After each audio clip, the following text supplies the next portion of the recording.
Today a video about Tesla Model 3 charging. In this case in my garage, and there's two of them where you'll see I have the cables suspended from the ceiling. And what that lets me do is easily walk around the car without tripping on a cable. And I'm going to show how I installed it and how I hung it off the wall. But let me just first mention a little tip. If you try to get in your car and the charging port doesn't unlock because maybe Bluetooth didn't work because you came from behind the car, just tap that, it'll wake up the car and then you can unlock. Push the button, it releases, and in my case, simply hang up and drive away.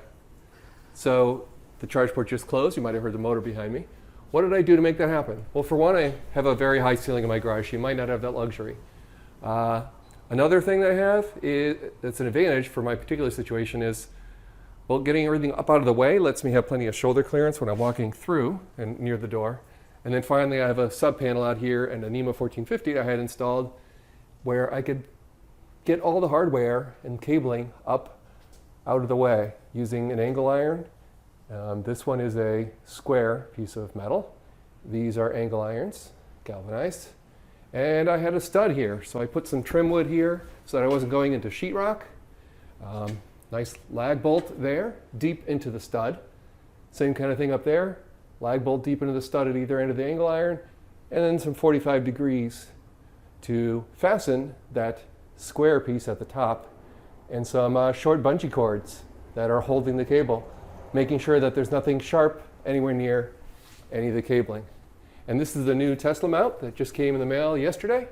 So this piece of plastic can be mounted with this right side up or upside down. So if you had your NEMA 1450 and the device hanging down, it would take the weight off of the outlet here and the connector, keeping it firmly connected. In my case, it's the other way around. It's just keeping things against the wall in my case.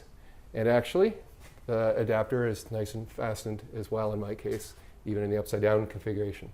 So nice job on engineering that. I tried a different brand where it didn't work upside down very well. It basically just didn't fit. This one fits in either direction.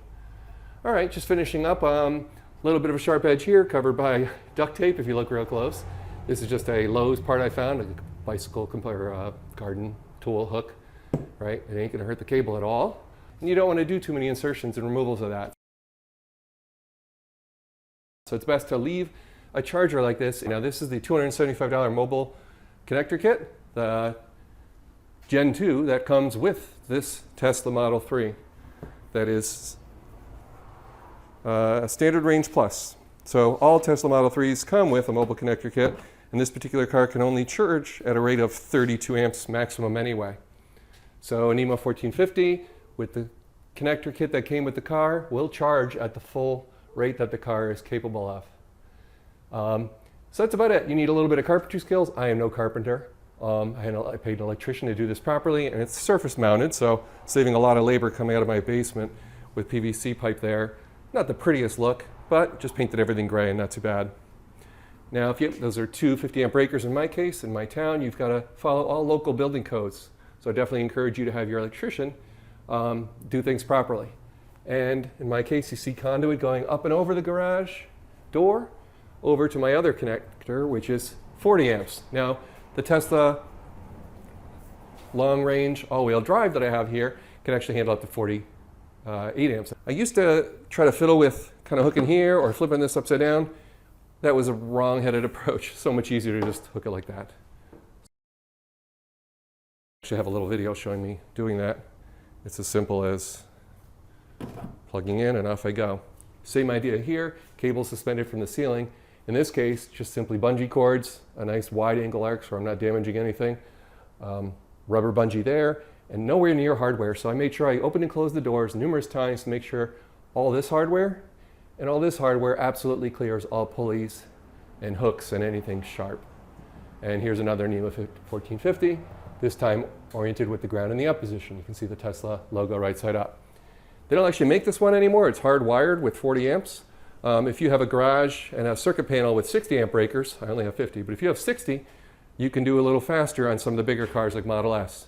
In my case, my wife and I don't care. We're all set. This is a $600 kit though, or $550. I forget the price of that. So keep that aside. Standard Range Plus, probably much more popular model in the long run here.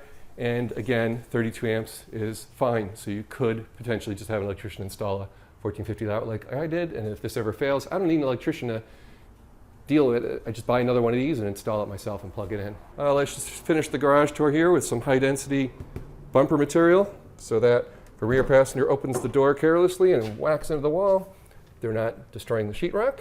You'll see how it's kind of an angle there, and it hits nicely, taking away all the stress. And then finally, same kind of thing here, where it hits rubber. And if a guest car is here, it's not going to whack into the wall either, because the car is parked a little bit close on that edge. So that's it. Hopefully you found this garage home charging overview helpful. Thank you for watching. Thank you for visiting tinkertry.com/Tesla for many articles related to these videos, as well as bit.ly, bit.ly/TeslaVids, VIDS.